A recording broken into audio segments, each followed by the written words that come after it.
Olá, meu amigo minerador, meu amigo garimpeiro, tudo bem com você? Seja muito bem-vindo a mais um vídeo aqui no canal. Hoje a gente vai falar sobre o cianeto. Por que tanta gente tem medo do uso do cianeto? Por que existe toda uma atmosfera negativa quando se fala em uso de cianeto? Muita gente acha que é um grande risco ambiental. O cianeto, a verdade é que no mundo todo se utiliza cianeto nos processos de recuperação de ouro em lixiviação. Tá? Mas o porquê que no Brasil não se fala tanto disso? Bem, quando eu comecei a pesquisar, quando eu comecei a me capacitar dentro da área de mineração, embora eu não seja nenhum engenheiro de minas, não sou engenheiro metalúrgico, não sou químico, mas sou empresário da mineração. Então eu precisava entender para que eu pudesse contratar bem esses profissionais. E acontece uma coisa estranha no Brasil, tá? Deixa eu só te adiantar já isso aqui.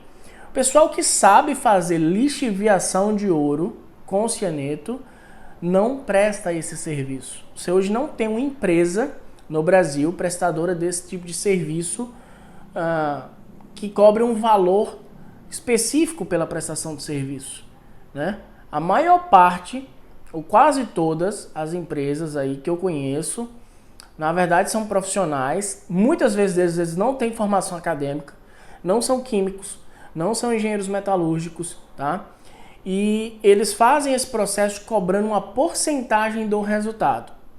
Por que isso? Porque esse conhecimento, ele é um conhecimento que está na mão de poucas pessoas.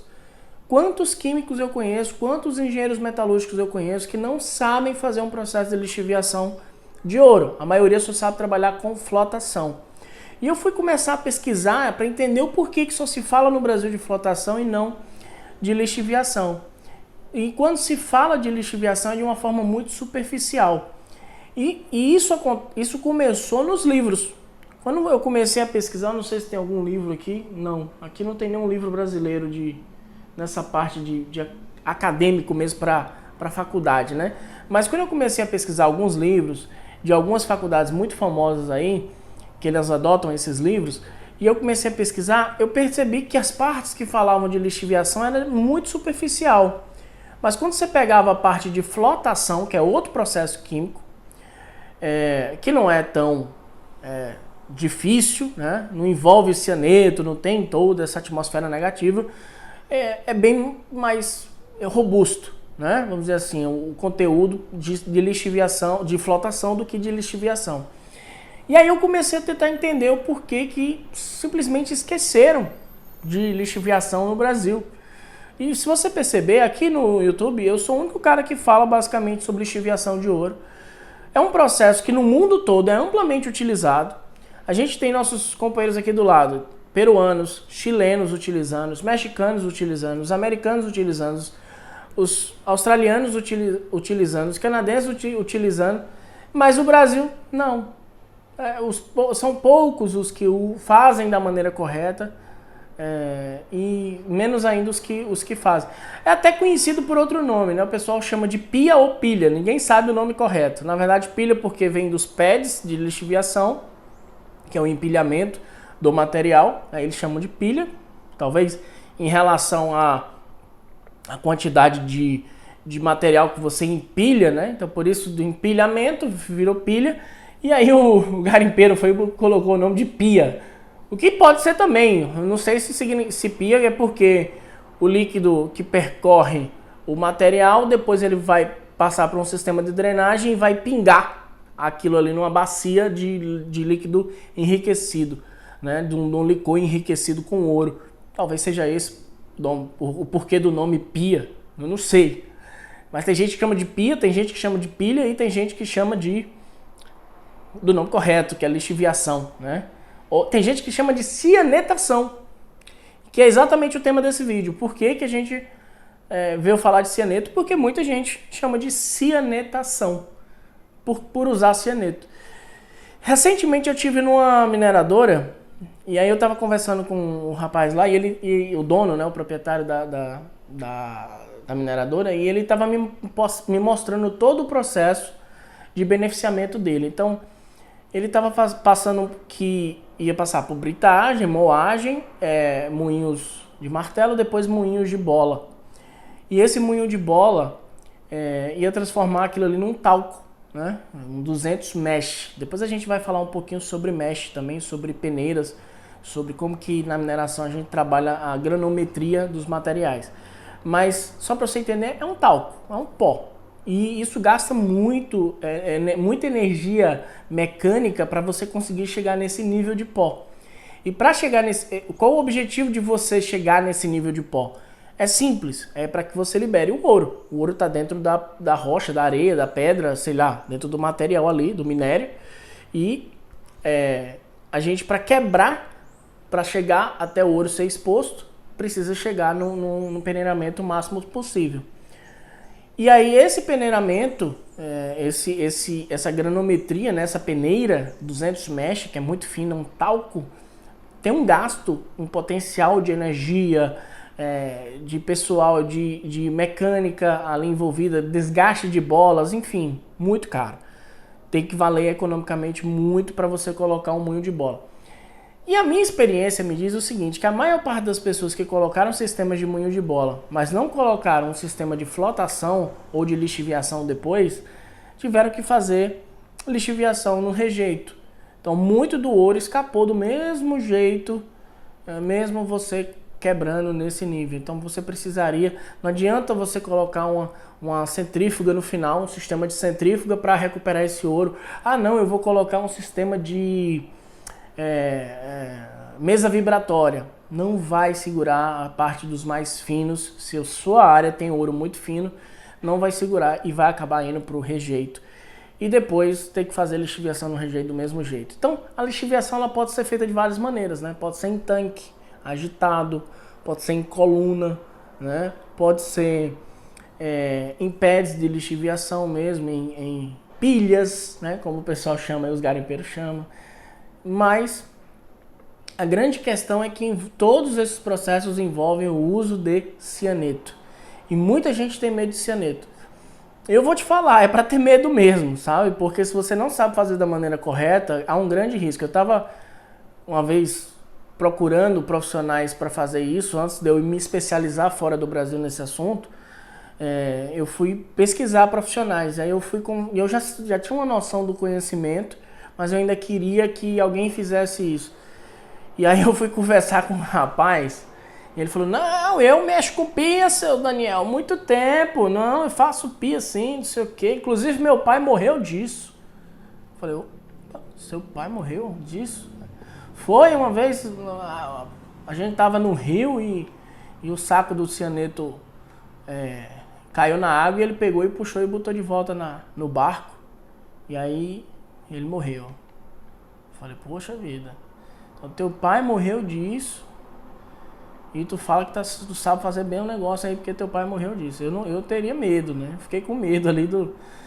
Outro caso que aconteceu, e você vai entender o grande risco envolvendo, porque o grande problema do cianeto tá quando ele tem contato com água, tá? Existe uma coisa chamada potencial de hidrogênio, que é o pH. E na química, dependendo desse potencial de hidrogênio, ele pode hidrolisar, né? E aí ele hidrolisar é ganhar um hidrogênio, uma molécula de hidrogênio. E aí ele vira HCN. E HCN em gás é muito perigoso, ele pode levar a óbito em alguns minutos ou segundos. Inclusive nas grandes mineradoras que trabalham com grandes processos de lixiviação, existe um equipamento que detecta o gás cianídrico, né, o gás do cianeto ali, o HCN, no ar. E se ele der mais de 5 ppm no ar, meu amigo, é um alerta, dá um bip bem alto e sai todo mundo correndo, senão vai morrer. Então é realmente perigoso nesse aspecto. Por isso que tudo dentro da cianetação, dentro do processo de lixiviação, ele é muito bem calculado para que o pH, ou seja, o potencial de hidrogênio, sempre esteja acima de 11, onde dessa maneira a quantidade de perda de cianeto para o ar, né, ou seja, que vai virar gás, é muito pouco, quase zero, tá? Acima de 11 é quase zero. O ideal seria 11,4, tá? Só para você ter uma noção aí.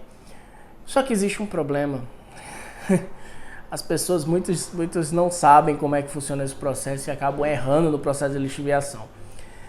Aí eu conversando, vou voltar o assunto, eu estava conversando com outro rapaz na época sobre cianeto. Ah, vamos lá, você sabe fazer pia e tal, pilha de lixiviação, e ele falou, sei, aí mandou uns vídeos para mim.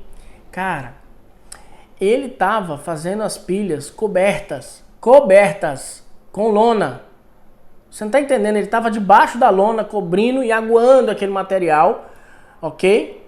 E se faz o controle do pH normalmente utilizando cal virgem, cal hidrolisado ali, cal, né? Você coloca cal e o cal sobe o pH e você faz o controle. Mas, cara, coberto. Se ele estiver errando ali no processo, e o gás vai se acumular muito mais do que no meio ambiente. O gás vai se acumular debaixo da lona. E ele vai morrer em segundos. Não vai dar tempo dele correr, tá? Então, isso não existe. Não pode ser feito dessa maneira. Mas o cara estava fazendo. Então, tem muita gente que faz errado. Entre os que sabem fazer, ainda tem muita gente que faz errado. Sabe por que ele estava usando lona?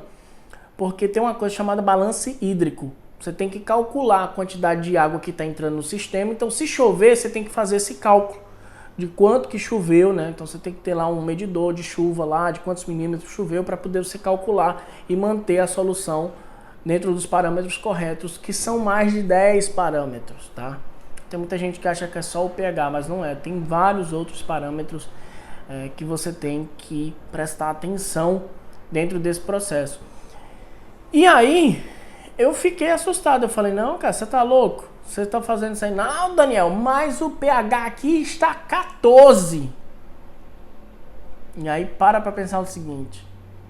pH 14 é muito maior que o pH 11. Ou seja, a chance de hidrolisar, a chance de virar gás, né? O mesmo gás que matou os judeus, é mínima. Mas tem um outro problema. Quando você eleva o pH acima de 12, olha essa dica. A cal, né, a que você colocou ali para elevar o pH, ela pode criar uma cápsula por cima da molécula de ouro.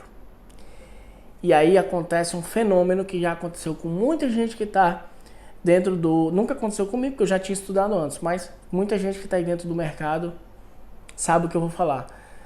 Você fez as provas metalúrgicas. O que são as provas metalúrgicas? Você foi lá, fez os testes de garrafa, deu ouro lá, e aí você fez todo o processo e no final não deu ouro. Por que não deu ouro?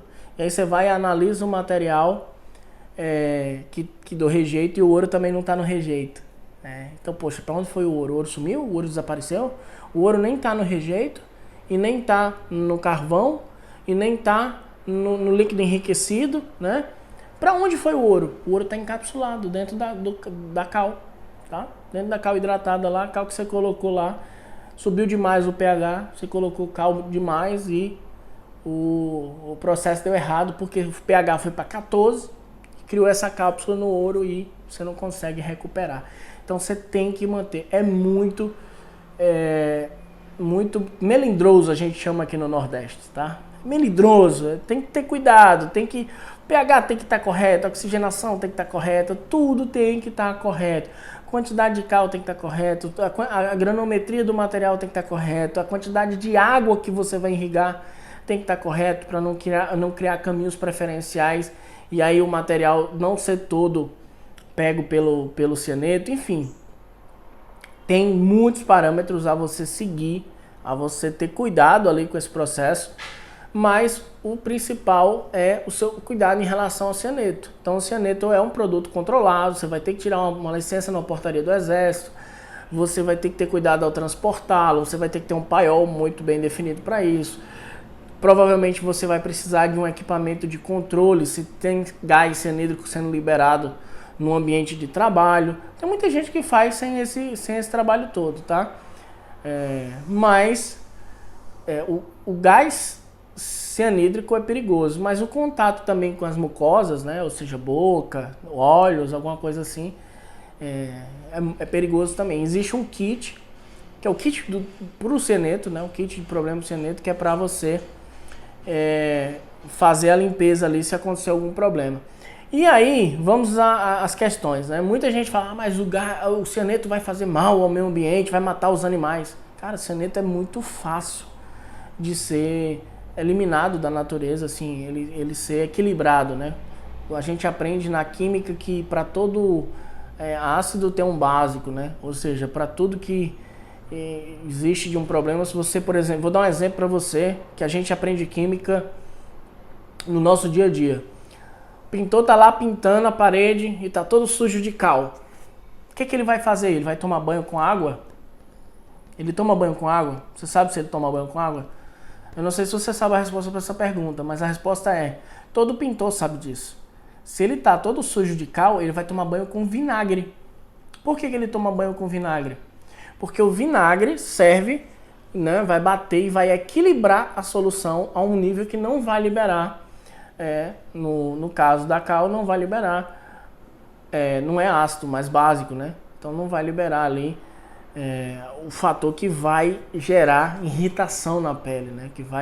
Que o ácido, tanto o ácido quanto o básico demais, eles ambos fazem agressões, né? À pele, ao ser humano. Então, quando você equilibra um ácido fraco, que é o vinagre, com o básico fraco, que é a cal, ambos se equilibram e você não tem problema.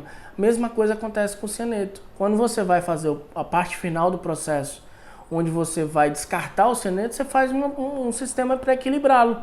E aí você consegue liberar ele na natureza sem essa dor de cabeça toda, sem se preocupar tanto com o que vai acontecer, porque ele se equilibrou. Então, assim, o cianeto ele está presente em muitas coisas. Por exemplo, a gente sabe que na macaxeira, né, a gente chama de macaxeira, mas no sul do país chama aipim, né? Macaxeira, aipim, tem gente que chama de mandioca. Ambos possuem uma pequena quantidade de cianeto. E a gente sabe que tem que cozinhar, né? Ali a mandioca com a panela aberta. Não sei se você sabe disso, mas tem que cozinhar com a panela aberta para que seja eliminado esse cianeto, esse pouco cianeto que tem ali na mandioca. Tem as folhas, também o pessoal do Pará conhece, as folhas de maniva que passam não sei quantas horas, né, dias cozinhando até virar a maniçoba. Enfim, tem cianeto. Então, tudo tem um processo para a gente poder fazer o descarte correto desse material sem que haja uma agressão ambiental. Quando se faz pilhas de cianeto, também se faz a impermeabilização do solo. Normalmente se utiliza geomembrana. Tem gente que não faz isso, e isso está errado. Faz a permeabilização com a lona plástica branca, você já deve ter visto isso. Se você conhece um pouquinho do processo, o pessoal faz aqueles quadradinhos, né? Não faz a pilha grande, porque os quadradinhos são menores, porque eles acham que assim é mais fácil de controlar a quantidade de água, né? Em cada quadradinho daquele ali, que normalmente tem uns 4, 5 metros, 10 metros, depende, tá? Mas faz aquele desenho dos quadradinhos ali e eles fazem um sistema de drenar, de lona plástica, branca. Não está correto. O correto é usar geomembrana, pelo menos de 0,5, para poder fazer a impermeabilização correta do solo. Depois da geomembrana, depois tem um processo com areia de novo, depois outra geomembrana com a lona. Enfim, aí depois vem a parte de drenagem, de encanamento. Tem uma inclinação correta a ser colocado. Tudo tem que ser feito bem perfeito para que não tenha nenhum problema durante o seu processo e você possa recuperar esse ouro. A grande questão é, o que é melhor? Você aprender a fazer esse processo e você poder fazer esse processo através, claro, com um profissional, com um químico, com alguém ali que você vai contratar só para controlar esses fatores, mas que você sabe fazer o processo, ou você dividir o lucro com 50% com alguém que sabe fazer o processo? Porque isso é a realidade hoje. Quem faz esse tipo de processo normalmente ganha de 20% a 50%.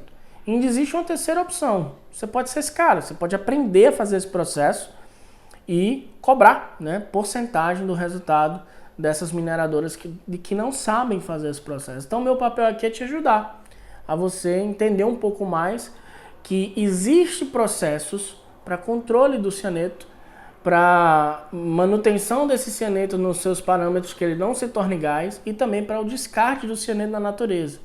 Se a gente comparar o cianeto com o mercúrio, que é amplamente utilizado nos garimpos aí afora, o cianeto ele tem uma taxa de recuperação muito maior do que o mercúrio no final do processo, que é a amalgamação, quando você vai lá, bateu os carpetes, colocou o mercúrio e fez esse processo de recuperar o ouro ali.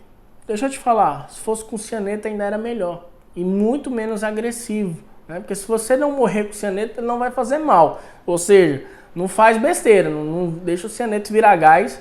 O cianeto tem um cheiro de gás, o gás é como se fosse a gente fala que é amêndoas queimadas, sabe? É um cheiro assim forte, como se fosse umas castanhas queimadas, um negócio assim pesado, estranho. E esse gás é muito forte, então qualquer sinal desse gás, cai fora, pega o beco, como a gente brinca aqui, sai fora que senão você vai morrer, tá? Então, existe máscaras de gás, existem roupas de proteção para quem lida com cianeto, para fazer tudo conforme. Já foi tema da febre do ouro, né? Tem um episódio específico da febre do ouro lá na Austrália, eu acho, que o pessoal foi lá e viu que eles estavam recuperando o ouro através de cianeto, o uso do cianeto.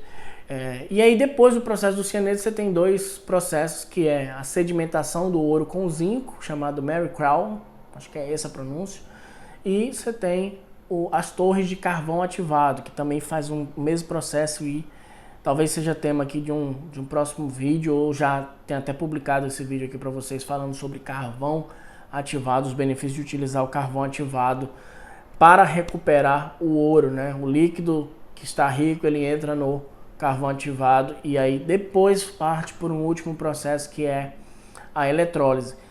Então, quando a gente fala de cianeto, né? Eu lembro agora do cara que eu conversei, fui conversar com ele, cara, mineradora, não, porque nós vamos fazer um processo 100% ambientalmente amigável, né? Friendly, não sei o que, eu não lembro agora, mas enfim, como foi que ele falou. Aí eu falei, cara, mas o cianeto é ambientalmente amigável, muito mais do que um processo que usa, por exemplo, amalgamação com mercúrio no final, né? E ele não sabe disso. Então, existe um mito que envolve essa história do cianeto, mas se você tomar as precauções corretas, todos os direcionamentos corretos, fazer a impermeabilização do solo, fazer o tratamento no final do processo, manter o pH próximo a 11,4 e fazer tudo conforme manda o figurino, né, as regras que regem o processo de cianetação, fica tranquilo, tá? Não vai dar nenhum tipo de problema. Então existe todo um processo, toda uma estruturação dessas pilhas ou pads de lixiviação, ou lixiviação em coluna, lixiviação em tanques agitados, tá? Então existe esse processo e que você tem que seguir esses processos, e seguindo esses processos você não vai ter dor de cabeça, não vai ter problema. Só cuidado. Cianeto não pode ter contato com água. Se tiver contato com água e a água tiver no pH abaixo de 11,4, ou seja, tiver menos de 11,4, ele vai hidrolisar. Ele vai virar gás e o gás é altamente mortal. Então, é um processo químico, como qualquer outro. É a mesma atenção que você dá quando você está trabalhando numa máquina e você está lá, uma máquina de corte. Imagina aí, um cara que está hoje trabalhando num açougue e ele está cortando uma carne, a mesma atenção que ele dá na hora que ele corta aquela carne ali na serra, você tem que dar no seu processo industrial de recuperação de ouro com cianeto. Por quê? Porque se ele não der atenção, ele perde um dedo, né? Ele corta o dedo dele ali da mão. A mesma coisa pode acontecer, só que bem mais grave. E no Brasil não se fala muito de cianeto. Então, meu papel aqui com esse canal é trazer informação que te ajude a fazer esse processo e você fazer com que sua mineradora produza 10 vezes mais, que você recupere os rejeitos de mineração, você consiga fazer essa lixiviação, tá certo? Muito obrigado por ter assistido esse vídeo. Se você gostou desse conteúdo, se inscreva no canal, deixe seu gostei, deixe seu joinha. Em breve, mais conteúdos para vocês aqui. Tamo junto. Essa é a nossa família aqui, essa é a nossa família Mineração e Garimpo. Até a próxima.